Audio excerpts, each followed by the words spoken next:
Monday mornings with Matt and Kevin. What's in the news?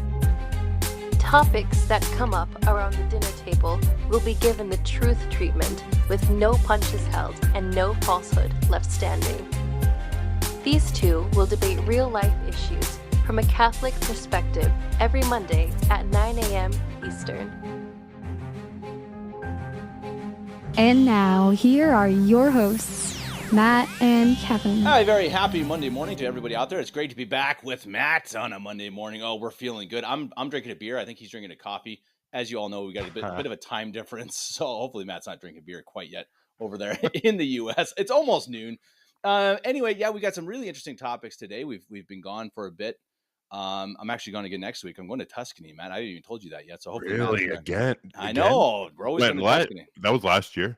October, yeah. Or no? October. Man, you were sending me pictures of April. Food. I know. Yeah, you got to come one of these days, man. You got to come. I have to make the trip. You do. I You have really to do. make the You trip. can come stay with us, and then use that as a jump off point into Tuscany. I don't have an Italian card until I've been there. I feel like it's null and void. It's null and void. Yeah, no, you got to do it. Got to get over here. Yeah, we got some really good stuff today. Really, really fascinating. We're going to talk about, as you saw in the thumbnail, we're going to talk about the red heifers, and the Jews, and kind of the craziness that's going on in the Gaza Strip. We're also going to talk about, probably end the show talking about if you get married, should you invite children to your ceremony, and especially to your reception. I have some pretty hot comments on that one, but we're going to start out the show with an interview done by Daily Wire. We talked about them last week. It's funny, I think that's kind of a coincidence, but we're talking about them again. Michael Knowles interviewed a gal who, well, she's kind of an adult actress, I suppose. So we should probably say, Matt, before we get going, because you did most of the research into this. Yeah, this is a bit of adult content. So I'd say probably if you're listening with kids, I guess you're not watching. If you're listening with kids, yeah, it's probably not the right one for them. We're going to be talking about OnlyFans and Jewish massacres. So who'd have thought? I know we're getting into the dark stuff today, but anyway, yeah. Warning for that. Maybe turn it off until your kids are gone. So Matt, what's up? How you doing? By the way, Kev. Yeah. I was just gonna say we made it through Lent. We did. Should I say made it through? Is that a weird way to put it? Made it through. No, I think it's all right. We grew during Lent. Yeah. But I remember we were sitting here and we were like, Lent is coming up, like again, and let's go with the 40ish whatever date, and now it's over again. Like, man, did you gain it? I think I talked about this last time, but the weirdest thing for me is that the penances that I imposed upon myself for Lent, I had that weird inclination that everybody should be doing it. What I'm doing? Did I tell you this? No. So let me make up an example. Let's say I gave up coffee, which I didn't do. Let's say I gave up coffee for Lent. I had this inclination where, like, if I was in public and I saw someone drinking coffee, I'd be like, you're not supposed to do that. Jerk. Yeah, right. Like, what are you doing? And then I'm like, wait, not everybody did the same penance as I did. So that was one of the things for me. But then I think having that quote unquote, I don't want to say freedom either. I feel like my choices of word are poor. Just the ability maybe to go back and do the things that you gave up has been strange for me. Like, oh, I gave up X, Y, and Z. Like, is it okay that I do that now? So, yeah, right. Well, it's always that first week after Easter. Like, okay, can I snack? Oh, I can snack. Oh, I've taken advantage of that. It's awesome. Advantage of that. Oh yeah. I have, and I caught myself because I'm like, all right, I'm already making a bad habit here. I would come all 5 days this past week or so. I came home from work and I had something to eat, which I didn't do obviously all of Lent. And I'm like, I had a little piece of pie or a little piece of some pastries that I had. I'm like, and here's the beautiful thing: the church almost commands us to do that. Like we're like commanded to celebrate in this time. Like correct. Really, like actually, like correct. you cannot, you're not allowed to fast during Paschal time. And it just shows you again, the church understands, hey, we need a time. That I did not know. And we need a time. Okay, that may be generalizing. I'm not a theologian, but that is what I've heard, that you are not allowed to do it. Maybe it's at least a public fast. I don't know. Anyway, it is a time to celebrate, and the church very much makes that clear. And I think it's a really awesome thing about the Catholic Church, is that it's not just this bind and loose. It's not just penance. It's not just oh, this is hard. It is right afterwards. It's like ho, here we go. Eat chocolate. Come on. Eat some pie. And be merry. Yep. Right. Be merry. Yep. And be merry. So, Kev, I wanted to start off. I watched the Michael Knowles interview. Like you said, we did back to back. Daily Wire topics here. This was fascinating to me. And I had so many thoughts. I wish I had more time because it was 2.5 hours long. And I wish that I had more time to rewatch it and reprocess my thoughts and actually almost talk with people, because there's so many different perspectives people have on this interview. So again, there is some parental advice here. There are some Michael Knowles bleeps out some key terms. If you get my hint there. So there might be, again, parental kind of advisor with the interview, but it was really, really interesting how he had this woman who was and I'll just be blunt here. She was an OnlyFans porn star, and her name online was Nala Ray. And she kind of talked this 2-hour interview. She talks about how her life was growing up, what it was like to be caught in that industry, what women feel like in that industry, what men feel like in that industry, the darkness behind it, and how she found freedom by being introduced to Christ through a man who, from what I gathered from the interview, had nothing to do with Catholicism at all. And one positive here was Michael Knowles did inject several times, and he shared the Catholic view on X, Y, and Z, which I thought was great.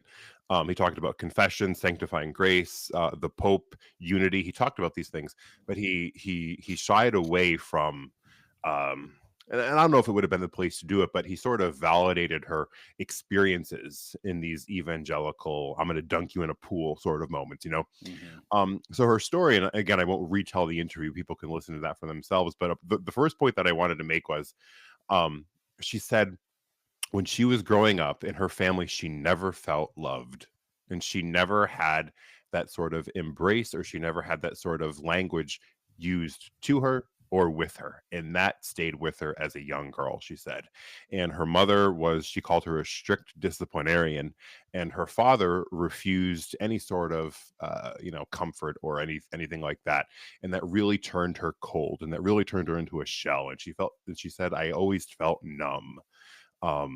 She felt unloved. And I think that a lot is the root of, with women, why they go into these sort of fields, is they're looking for attention. Because I have an actual quote here. She said, people come up to me and say, oh, she just wants attention. She just wants attention. And to them, I say, you are absolutely right. It's exactly what I wanted. And she said that. And the weird thing about her story was that she said an OnlyFans recruiter approached her and said, like, hey, you have all these features, X, Y, and Z. You are sweet. You should make content. You should do this. And she said she started off very, very simple. She actually sat in her bedroom at home, used her iPhone, took pictures of herself dressing up as different anime cosplay characters with green hair, pink hair, purple hair, whatever, and started to create her characters. And when the month was over of month number 1, she looked at her account and there was $85,000 deposited. People bought into that. And she says she was shocked. She said, I never got into anything that was really lewd or anything that was really extraordinarily sexual. I just took pictures. They were still photographs. That at minimum, that was it. And then she said I started to explore that there was more here, that you could involve videos, and you could start to chat, I guess, like text men. They could pay like if you wanted to say, I want to text you for 30 minutes, it's $200. And you could sell that type of service. And she said, one of the most embarrassing moments of my life was this was hidden from my family. I did this completely independently. My parents had no idea. I was in my room on my phone, and that was it. They had no idea that I was this behind the scenes stuff was going on.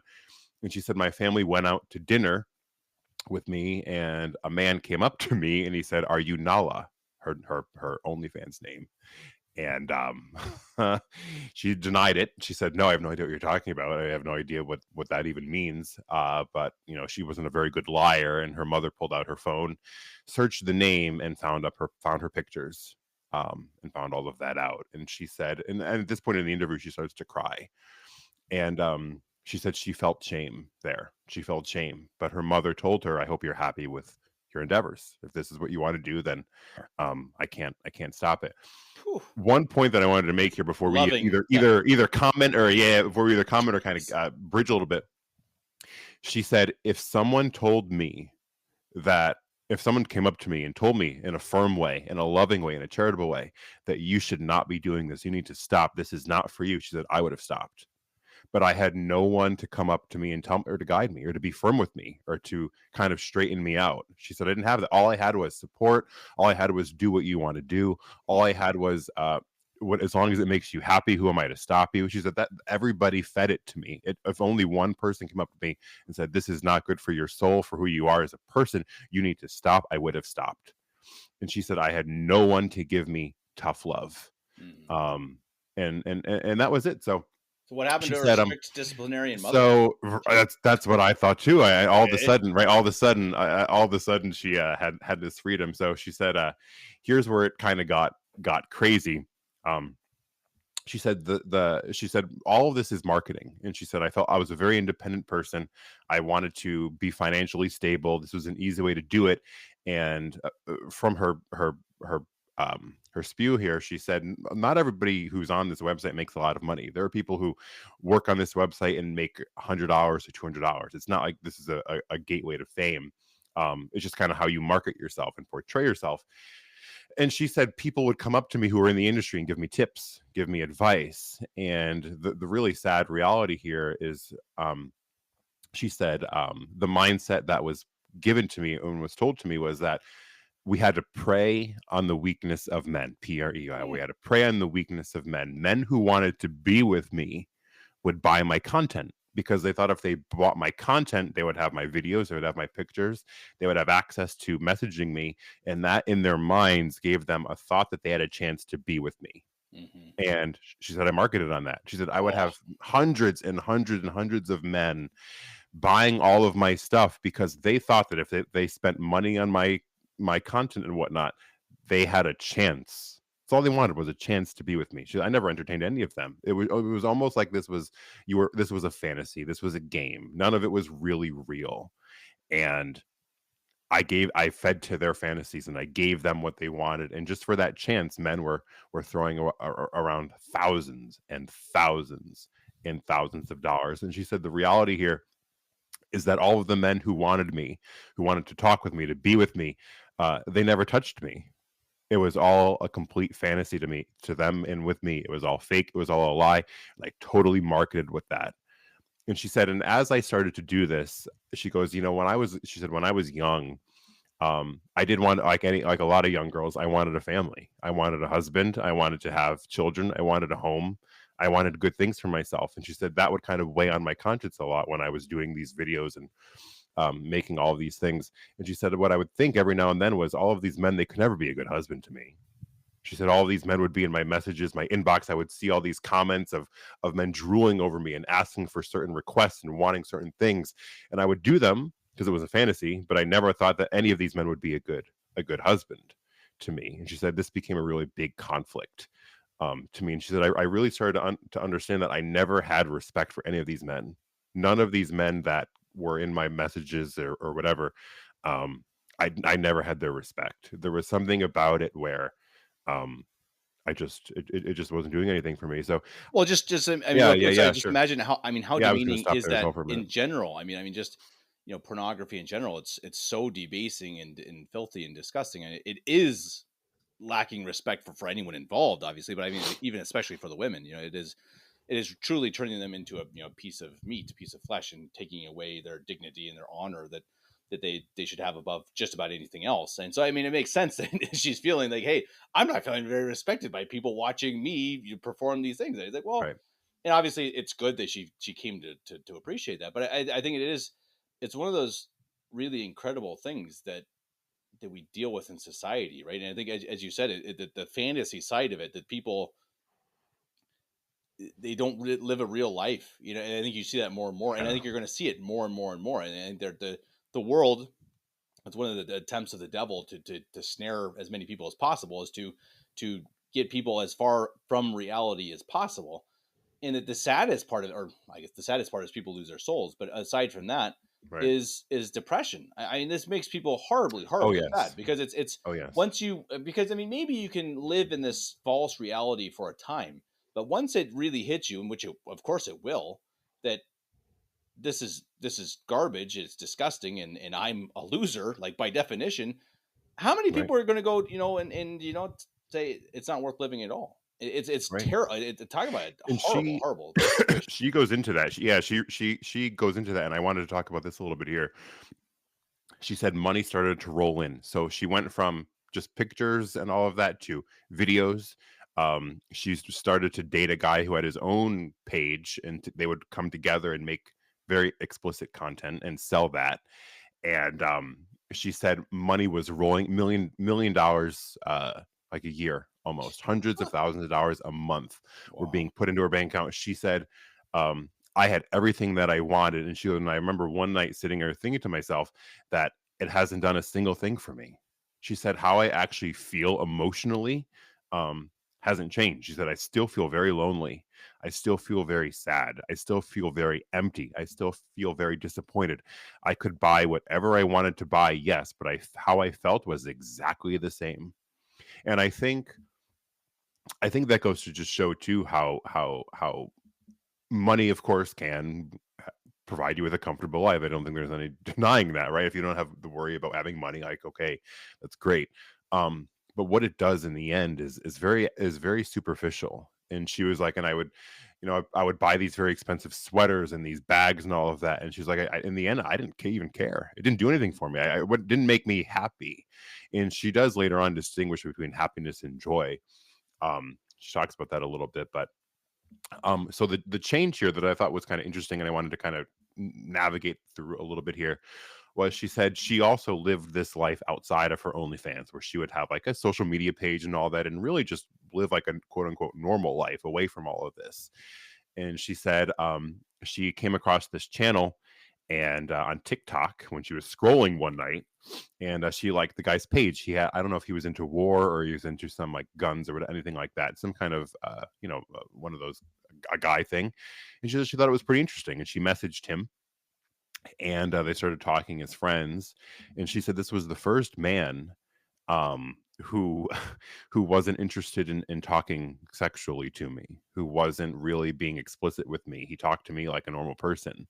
And she said at first that was very I got very taken aback. I didn't know how to deal with that. I've never really had that happen before. No one ever spoke to me like a normal person would just speak to me. And she said, so after messaging one another back and forth, I think she said she was in California and he was in Iowa, maybe. I forget there, but they ended up meeting. And she said he was hesitant at first to even hug her. Like she said he was very disciplined.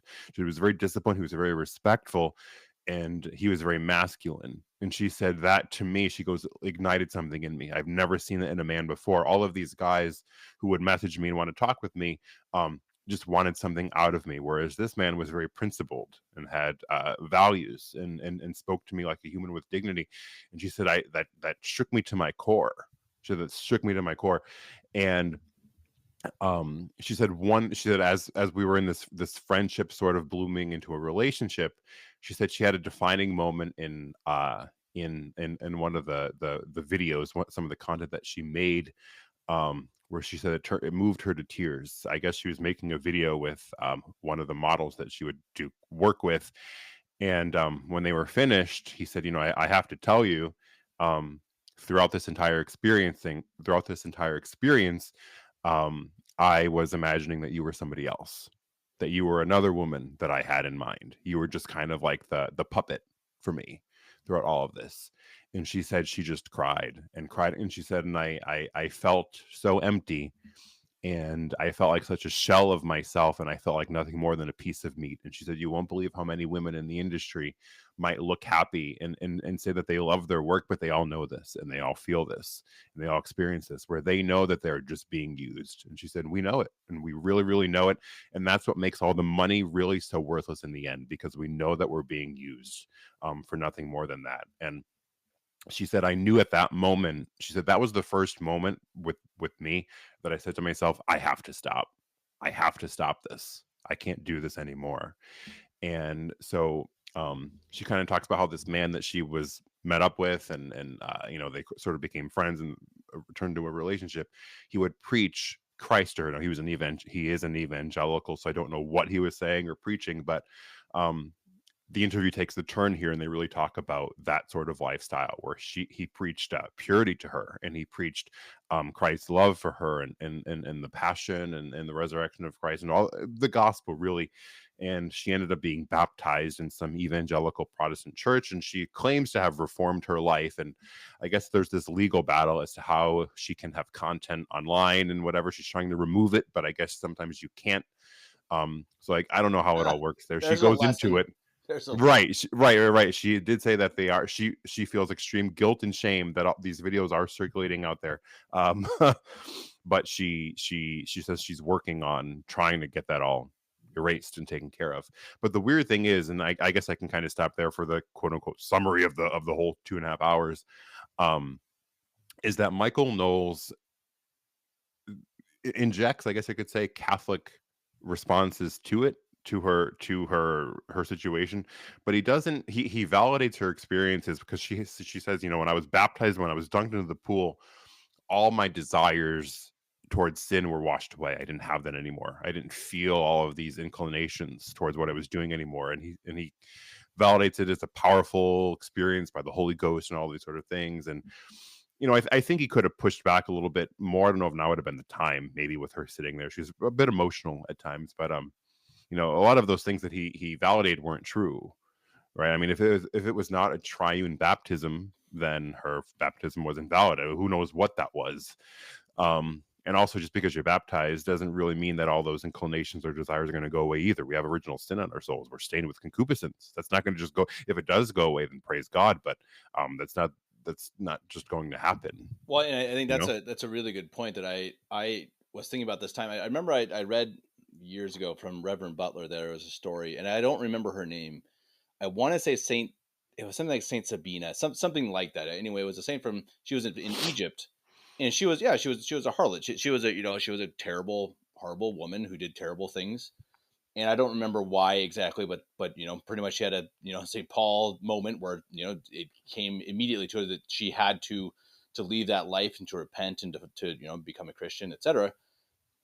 And she went, you know, so she didn't go and do a tour of interviews. She went into the desert and lived by herself. Yes. For, I don't know, I think until she was old, if I remember right. And so she literally decided she had sinned so much that she determined, in order for her to be forgiven and for her to forgive herself, even, you know, for that matter, that she had to go and be a penitent for the rest of her life by herself in the desert. And so I think it's just an interesting thing, exactly as you say. It's like, just because, you know, you're forgiven of your sins, you know, in confession, and because you repent, which is, of course, that is an incredible grace and something that I mean, thank goodness that she's had that. But yeah, you can't just, it's rare where it's just like, oh yeah, boom, all good, you know, now it's done. I mean, no. And that's what this was. And that is my major critique of it, is that, and what I don't like is it seems that this is fairly recent. She got married on Easter, and I don't know how you consider marriage. I don't know what it was or who did it, but she got married last week. And and I think giving her a platform is strange, because how reformed is she? I mean, I don't doubt her sincerity. Maybe she really did have this epiphany and she's moved and repentant and all of that, which is good. I think it's a lot better than people like James Martin, who continue to parade around in their sins. You know, at least somebody's repentant. And we know from the scriptures that heaven rejoices over those who repent and change. You know, they reform their lives. But I find it very dangerous to just put this woman on a platform all of a sudden, because what is she now? A base trad wife that, you know, at the last 10 minutes.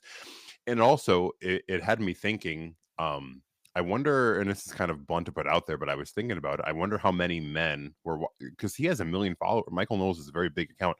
I wonder how many men tried to search up her content and tried to see what she has out there. I was really thinking about that, because he posted a pretty lewd picture of her on his Twitter page, wearing very, and I don't suggest anyone goes and looks at it. See, that sounds like they're just trying to get clicks then. I mean, correct. That's a great example. Like, if they just want to interview this girl and say redemption, okay, then don't give her public, you know, her name on this website.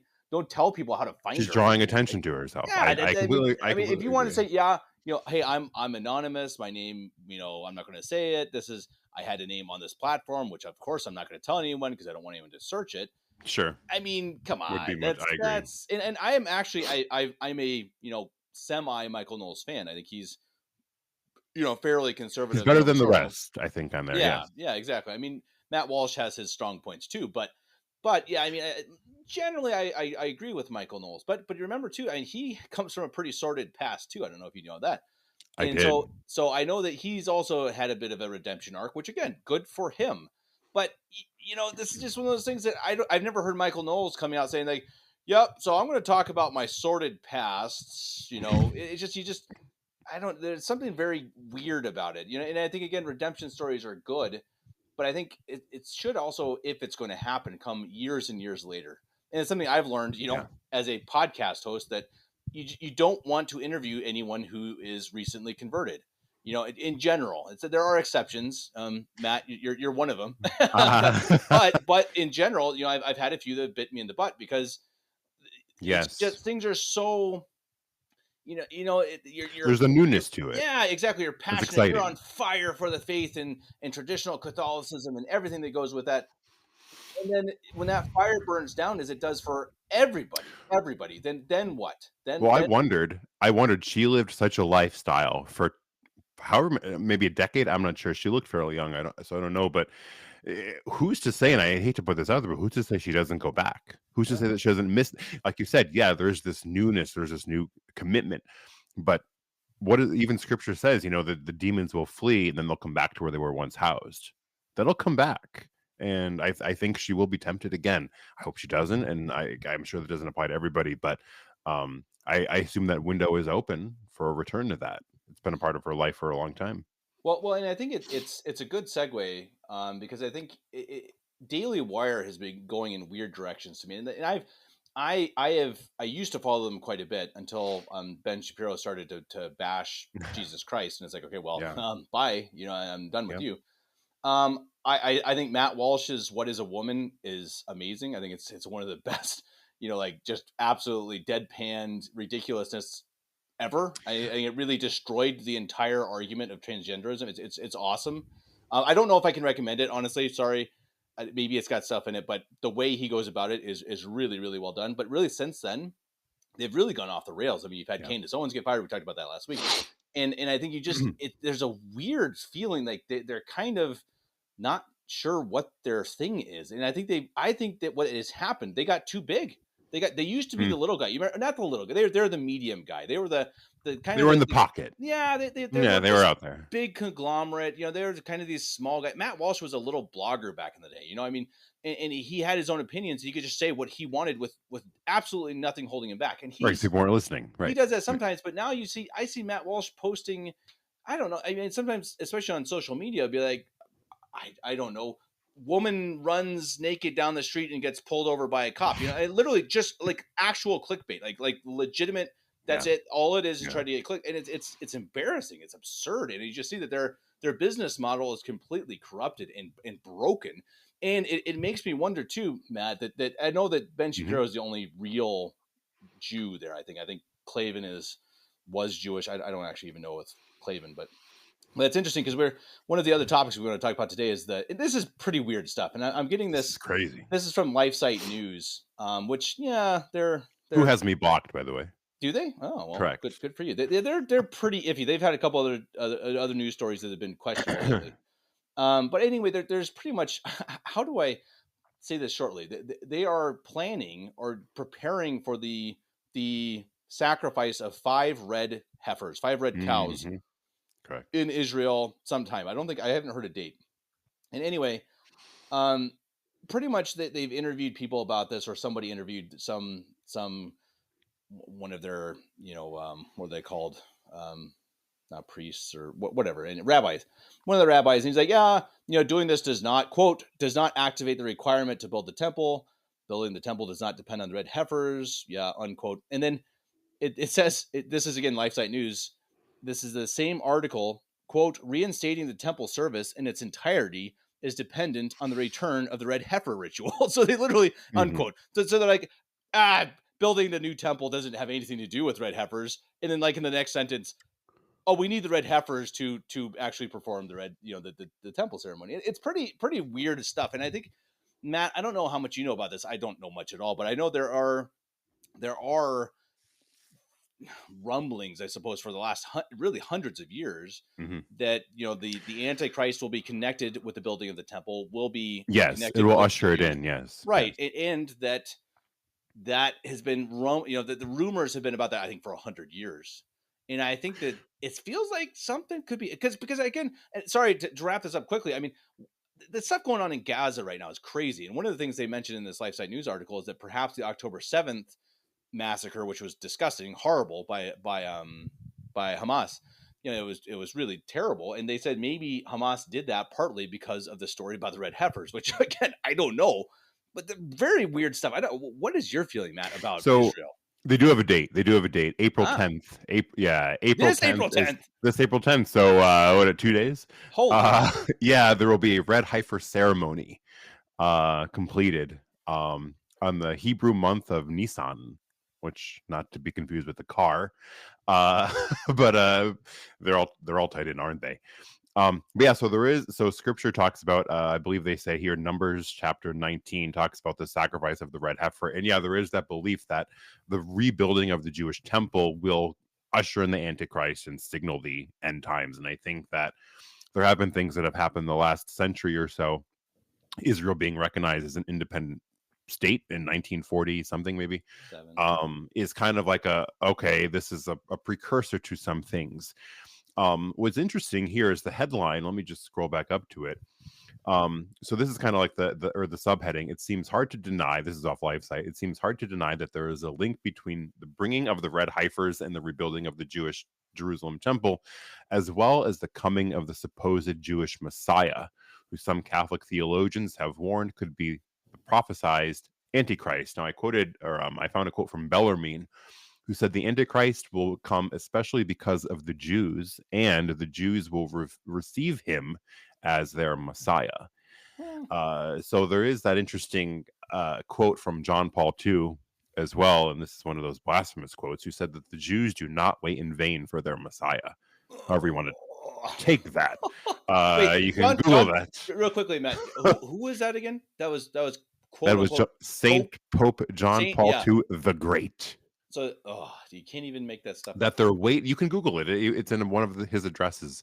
Their weight is not in vain for the Messiah. And in fact, when he was doing one of his ecumenical prayer groups with the Jews, when there's a part of their prayer where they bow their heads to pray for the coming of the Messiah, and he joined them in bowing his head to pray for the coming of the Jewish Messiah. But Bishop Sanborn has these great talks, how he talks about the conciliar religion is ushering in the Antichrist, because of what it's doing. This one world parallel religion, which Francis has really kind of thrown out there as well. Where you don't need this.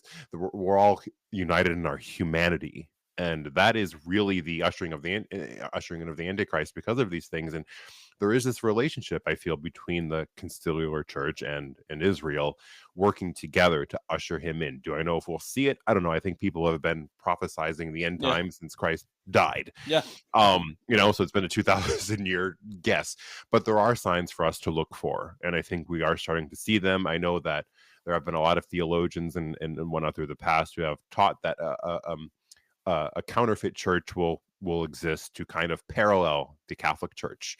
And I think if this isn't it, so the thing that's funny, and I think Mario did this on a recent podcast, was he said, if the Vatican II church isn't the, how can I word this? So the parallel church will be set up to kind of to mock or whatever, to inverse the Catholic Church, right? So if the Vatican II church isn't this counter parallel church, then what is? What are people going to look for? Clown masses or these crazy sacraments, or what are people going to even look for? So I think there's something to be said about the times we're in here, and about what we're seeing, because our hierarchy, our structures, our beautiful buildings in Rome, they've been usurped. They've been taken over by this false religion that is calling itself Catholic. They have taken our structures. They're in the churches. They're in the highest offices. they sit in the chair. It's so I think all of these prophecies coming together, I would certainly keep an eye on it, because that has been talked about for however long now, that the resurrection of the Jewish temple will begin something very, very prophetic for the end times. Well, and Um, I could see, Matt. I mean, I wouldn't be surprised. And again, this is pure conspiracy theory. I don't mind people mhm. calling me out for that. But where are we? 2024. How long do you think it would take them to build a temple like that? I mean, six years, is that a good guess? Let's say 6 years. So we all know, and I know I've had on several guests who think that 2030, the year 2030, is lining up to be something. Now, again, I Mm, am not on board this whole guessing the end of the world thing. I'm really truly not. I think it's silly, but it is an interesting thing. How do I say it? I shouldn't say it's silly to think about it, to talk about it. The silly thing is to worry about it and to stress about it and think, oh, I'm going to live my life differently. No, you should live your life differently, because you could stand in front of a always, right, car and right, die in, today. So, right. that's not the issue. So, but it is interesting, because I think there are things that are lining up for that. You have the World Economic Forum, all these different issues that are set to begin in 2030, Agenda 2030. And I just wonder if they start, they do the red heifers, they start building this temple. It takes 6 years to build, done in 2030. Who knows? Mhm. Pretty interesting. And I think, So as you said, keep an eye open for it. Because again, things are weird right now. I mean, it could just be natural stuff. Maybe Daily Wire's weird because they just got too big. They lost their true identity, and now they're going to collapse, and they're going to have someone else come up and take their place, because that's just kind of the cyclical way of how things should work. I think that's actually that's kind of a healthy way that things work. And the stuff in Gaza, maybe it's just because you have conflicts, because Muslims and Jews hate each other, and maybe that's just how it yeah. is. And that makes a lot of sense. That's the easiest way to explain it. But I think there could be something going on here, and LifeSite News thinks it could be too. So, One interesting. of the things, so there are things that I guess that in Israel that they are arguing about. One of the reasons, or some of the reasons, why the temple has not been built, right? Because that would be the next question: is why don't you just build it? Why is it taking all of these years to construct this? Just why isn't anyone doing it? And there is debate about what their scriptures and what their traditions hold has to happen and should happen. So I think one of the things is when the third temple is built, a majority of the Jews of the world must be in Israel, not anywhere else in the world. So Oh, that's interesting. that's debated. There's debate over what the book, I think it's like Ezekiel or one of those books in it must be the temple, the dimensions of it. What should it look like? What's it supposed to be? So it's not like they are just wanting to build this temple out of thin air and have some Mm-hmm. designer guy come over and say, oh, let's just make it look like this. They're arguing and they're debating over what has to happen, because they view it as a sacred place. So they're saying to themselves, what's it supposed to look like? What are the dimensions supposed to be? Where are the Jews supposed to be located? Who builds it? Who touches it? Who Right. contributes to constructing it? This is not agreed upon by the Jews. So I feel like that's one of the reasons why we've held up, is they can't agree what this is supposed to be or look like. And it's so interesting, because I've mentioned this on the show before, the Day Christ Died, by Jim Bishop, and it really Mm, describes exactly how obsessive, and truly obsessive, like insanely obsessive, the Jews were and are about these details, the minutia of planning. That you read this article on LifeSite, it's like the guy who kills the heifers has to have never been in a hospital before, never gone through a cemetery, never been any way attached to death. It's bonkers. And this is why part of this, Christ came as like, you brood of vipers. All you care about is following the mhm, quote unquote rules. You don't actually care about goodness and charity, etc. And what's interesting, like in this book, you see clearly. So he describes the Jewish world, and all these just like crazy rules.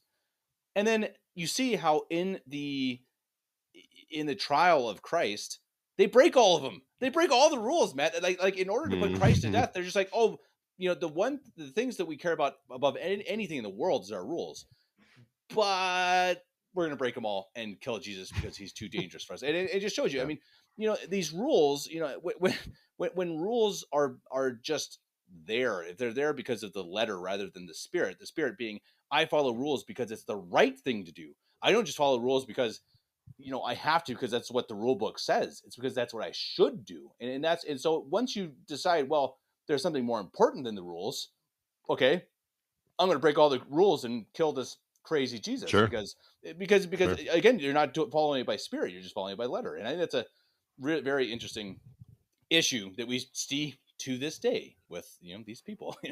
And So I think we do have to say, Matt, probably because this is on YouTube, nobody at all is saying anything against the Jews. No one wants any Jews to die or anything. Not anything correct. at all remotely like Correct. that. So no one take that as anything. It's just interesting to see what is going on right now, and that, well, we all believe there's going to be an Antichrist, and many people say Correct. that it's going to have something to do with the temple. So So here's, before we segue into the newest, or the newest, the last segment, the last topic. I'll leave you with this. I found this this website here. It's a Jewish website, and it's fairly old. It looks like here, and there's a question on the page: who, if we ever rebuild the temple, who can go in there? And this is interesting. It says here, who can go in the third temple? It is forbidden to enter the temple area in a state of ritual impurity. The only way to become ritually pure is with the ashes of a red heifer. Getting one presents its own set of challenges. Ooh. Interesting. Well, there you go. Here we are. Hey, Matt, I'm seeing a pretty good business deal here. I think we're going to need to get some property and start raising some red heifers. Kidding, I'm kidding. I'll sell you one for $10 million. Exactly. No problem. Hey, if you want to be ritually pure, come buy my red heifer. I'm kidding, guys. I'm kidding. Yeah. So our last topic, we probably won't spend too much time on this. We mostly want to get everyone else's opinions, and I want to rile people up, get all the ladies irritated with me, because that's what we do. If anyone's hung around this long. But the question is, so my wife brought this up today. She's like, here's a cultural issue, So she saw some discussion about someone that had a wedding, and at the wedding they didn't invite, or they didn't want children to come. It was no children invited to the wedding, and so the person complaining about this was obviously someone who had children and thus couldn't come to the wedding. And so the question becomes, and I guess first of all, the lady said, yeah, should I tell them? Should I complain to them? Should I say something about it? And I guess I'll ask you that question first. I mean, Matt, if you were going to get married, would you invite children or no? Of course. Yeah, absolutely. And I think I have seen, and I personally know people who were pretty firm with absolutely not, that when they get married, they will not have children at their wedding. And I guess my first question to them was, well, why? And it usually centered around alcohol or kind of impure behavior. They didn't want to, they things that they wanted to do, they felt with whatever conscience weren't appropriate, bad reasons, weren't appropriate in front of children. That made me think, if you want to do something out in public and you're not comfortable doing it in front of children, maybe you shouldn't be doing it. It's like a pretty good examination of conscience. Should I be doing this in front of a child? Sure. And it made me think, well, why not?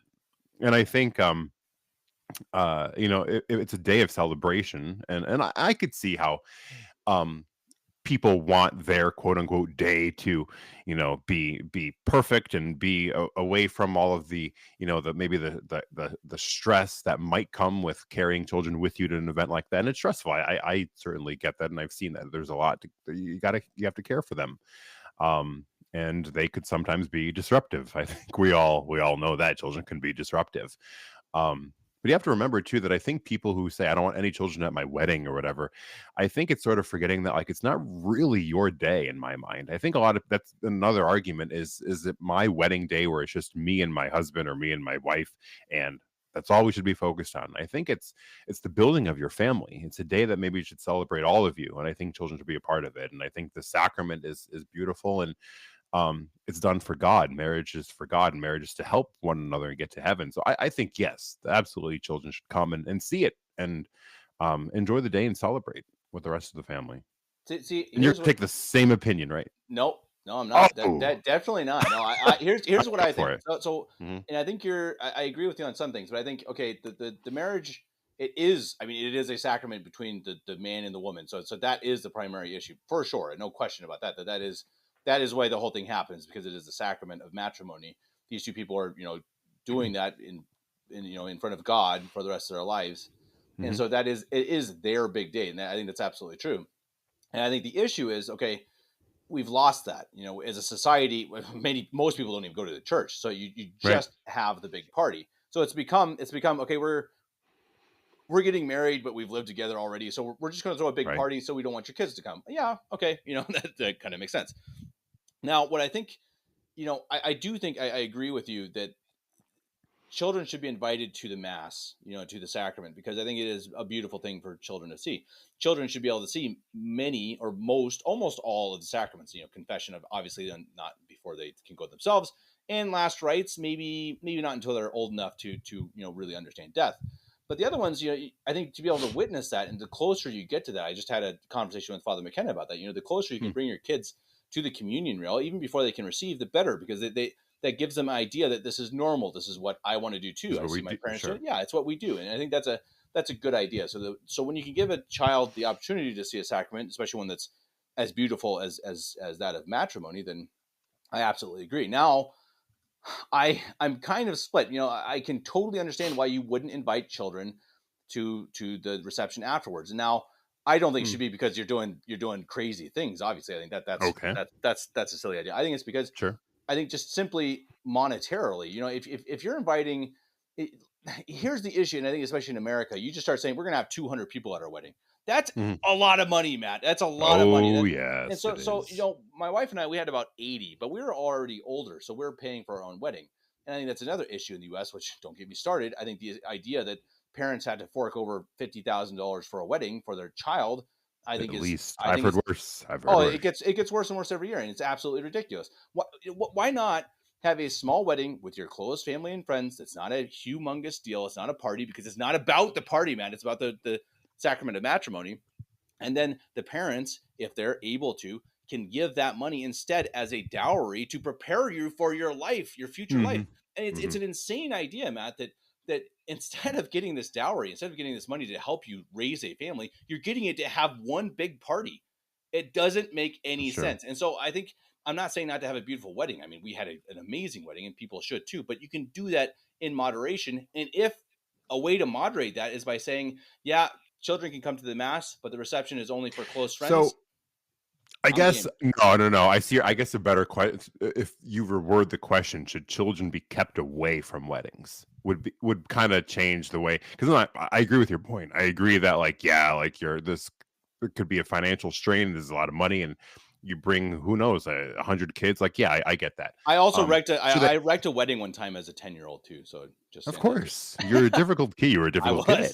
You're a difficult kid. But I remember having fun when I was a little kid. I remember having really a lot of fun at weddings. I got to get dressed up. I had a little clip-on tie. I remember we danced by jumping up and down. That was how I remember this one wedding in particular. It was fun. I still dance. So I don't think. So I guess you can say that children, I don't think they should be kept away because of anything, but I can see your point of having them, you want to be moderate here in your celebration. I know people who have $100,000 weddings. I used to work with a guy. His parents spent $90-something thousand on the day, and it's over. It's over in hours. It's not even like it's a weekend. I was a wedding DJ. Okay, I've been to more weddings than most people could ever dream of. So I can tell you, and I've been to country weddings, I've been to high end weddings, low end weddings, and honestly, they're pretty much all the same. And I'm serious. I saw some that I guarantee you were probably 80, 90,000. I mean, up on top of a mountain. And now they're the same, Matt. They have, what they have, Matt? They have food, they have alcohol, they have music. They all have the same thing. And now, Kev, I used to hors d'oeuvres doesn't matter. I used to work at a wedding hall. And I have seen plenty. And here's what I used to think back then. So what we would do when I was at this job, I helped out in the kitchen. So we would have breaks. So oftentimes, when there was a lull or whatever, I'd kind of stand on the side, and you would watch. I always saw the bride and groom's dance. I always I watched that, and I would think to myself, even back then, they're not going to make it. Yeah. Or they're not meant for each other. And and you think now people spend all this money on these days for and then they're going to divorce. 50% chance they're going to divorce, Matt. Correct. I used to think back then. I used to watch. So sometimes you probably have the same experience as me. Then sometimes I would look at two people and I'd be like, how did they meet? Yeah. How are you two, or how did this guy get this girl, or inverse. Like, how did you do that? There was one I'm sure Like- was, it seemed like a mail order bride. I'm sorry, but it was like she didn't speak any English. It was like this. It was the shipped her strangest wedding. over. It was so strange, man. But no, I mean, really, yeah. Anyone who's getting married soon or something, I mean, do it as nice as you can. Of course it is. It's the one time you're going to get married, God willing, in your life. So absolutely make it special. Do something nice. Don't go and spend. I mean, if you're drain your.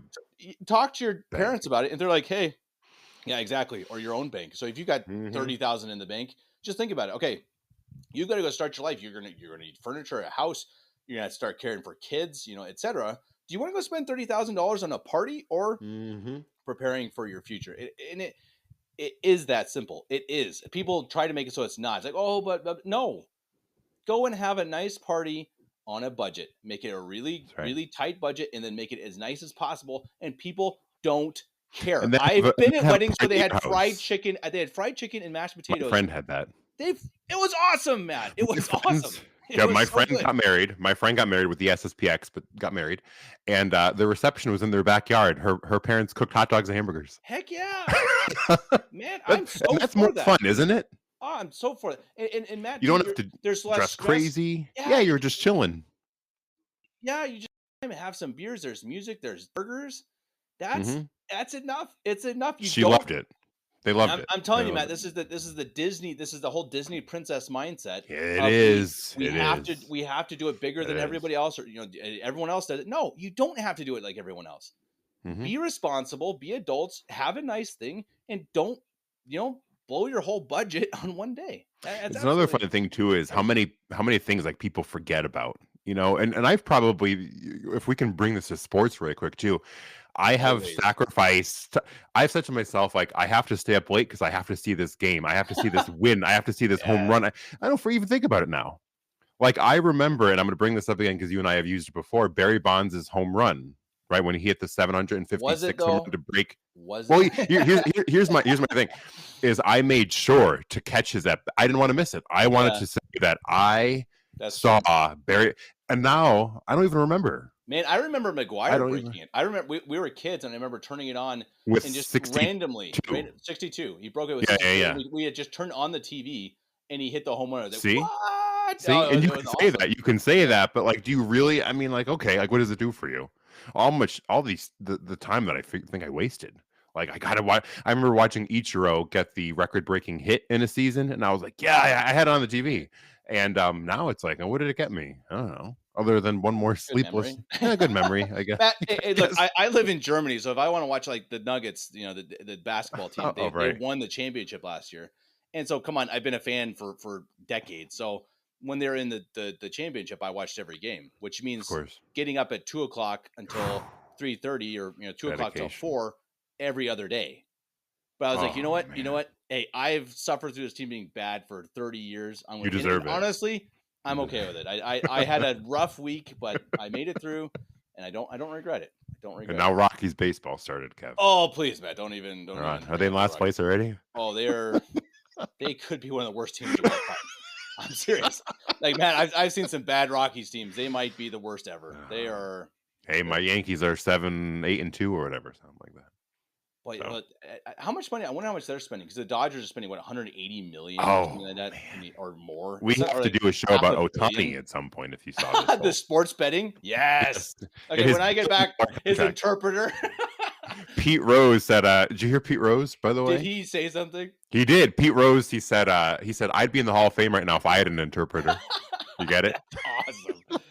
Man, he's hilarious. The greatest Pete Rose is funny. The greatest injustice in sports history is Pete Rose not being in the Hall of Fame. Do you know how he signs baseballs, Kev? Have you ever seen his signed base? Yeah. He writes funny comments on them. Somebody posted a picture. It says Pete Rose, and then he wrote, "I wish I shot Bin Laden" underneath it. Like, the guy's crazy. Yeah, he is. He is crazy, but he was a great ball player. That's all I care about. He is. I agree. Anyway, Matt, boy, we talk about covering. Boy, we cover everything. Just about everything in this. So we hope everyone enjoyed it. And as always, let us know, what you thought. Let us know what you think about marriages or red heifers. I suppose you can let us know about the first topic. Your OnlyFans I don't even talk exactly. Like, I almost don't even want to say it. Yeah, don't comment. Yeah, exactly. You don't need to comment on that one. But yeah, let us know. And Matt will. I don't know what Matt's going to do next week. He'll be here probably, or someone will. We'll make sure there's a show on Monday. I won't be here. We got it. I'll be posting beautiful pictures from Tuscany. So follow me on Facebook if you want. Yeah, Kevin Davis. Good luck finding me. Probably look at Catholic Family Podcast. You'll find me somewhere on Facebook. Anyway, yeah. Until 2 weeks, Matt. We'll see you then. Take care of yourself. I love that painting in the background. Is it the I got that. It's no, it's just I can't see it very well, but I like the colors. It's actually it's from Mexico. It's a copy from a Mexican painting. It is Okay. I believe it's Saint Anthony of Padua. Okay. Showing Our Lady to the people as mediatrix of graces. Because she's just a vessel and is just a sinner and no special person. Yeah. Thanks, Ben Shapiro. You're right. Awesome. All right, Matt. Until next time, God bless. Make the world Catholic again.